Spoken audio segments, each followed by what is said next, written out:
Hello, hello, hello. So, good afternoon everyone. Doc Ali Flores po from Thunderbird.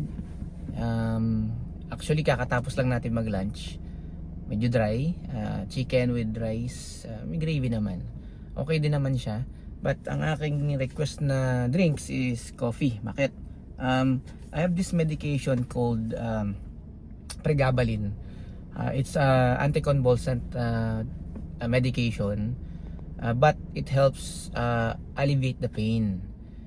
So nakakatulong po siya, especially for those nerves na medyo overreacting or overexcited with impulses that delivers the pain impulse to the brain, signaling pain on the site of where the impulse came from.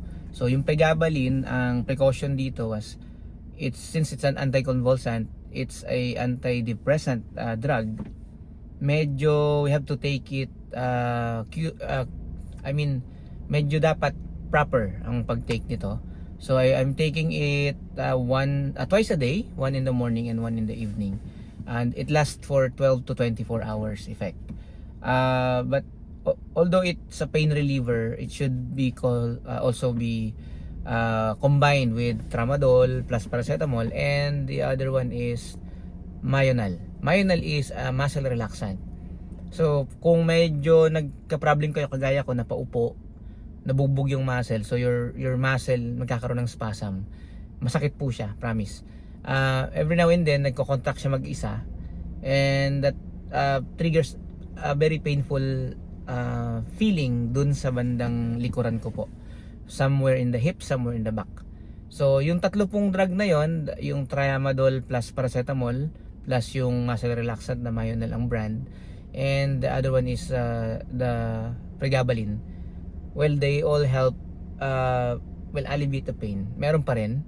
So minsan pag naglalakad ako, masakit pa rin siya.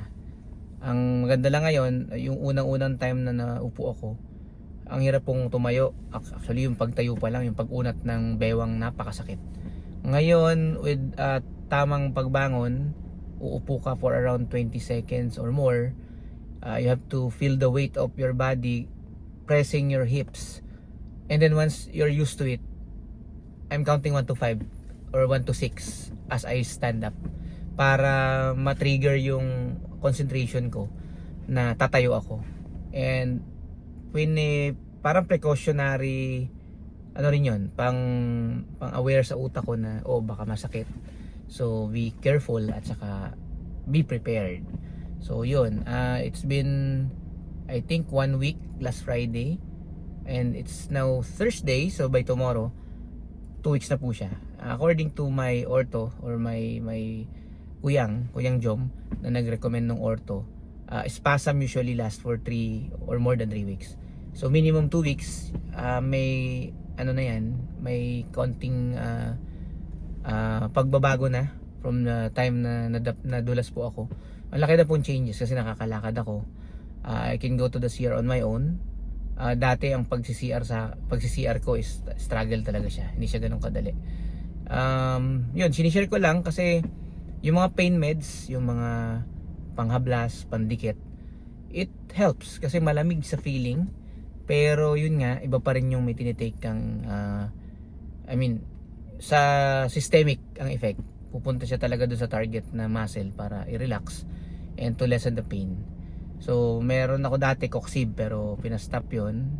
Pinatry sa akin yung tramadol plus paracetamol na I think done a lot of good results sa akin. Well, hindi ko naman pinagyayabang yun na umiinom ako ng gamot. Syempre umiinom din ako ng gluta. Kasi yung gluta, alam naman natin, ang side effect muti. Hindi po yun ang habol ko. Ang habol ko po ay mawala po yung pain. Mawala yung pain, but in exchange, syempre magkakaroon ng pag-prolong use, magkakaroon po ng dami sa organs like sa liver, sa kidney. So yung met po na bininom ko is for the liver. Ngayon for the kidney, I drink a lot of water para ma-prevent po yung dehydration, kasi para walang direct effect sa kidney po yung iniinom nating gamot. Yun po yung basic actually pagka umiinom ka ng gamot. So yun lang po. It's a very sunny afternoon. I hope everybody is doing good. Ito po si Doc Ali Flores. Na-discuss ko lang po yung gamot ko, and siguro by tomorrow we'll post another interesting fact. So allow me to help you understand a lot of small details about pain management, and also how to other diseases also na medyo alam natin at dinaanan natin. So yun lang po, and good afternoon.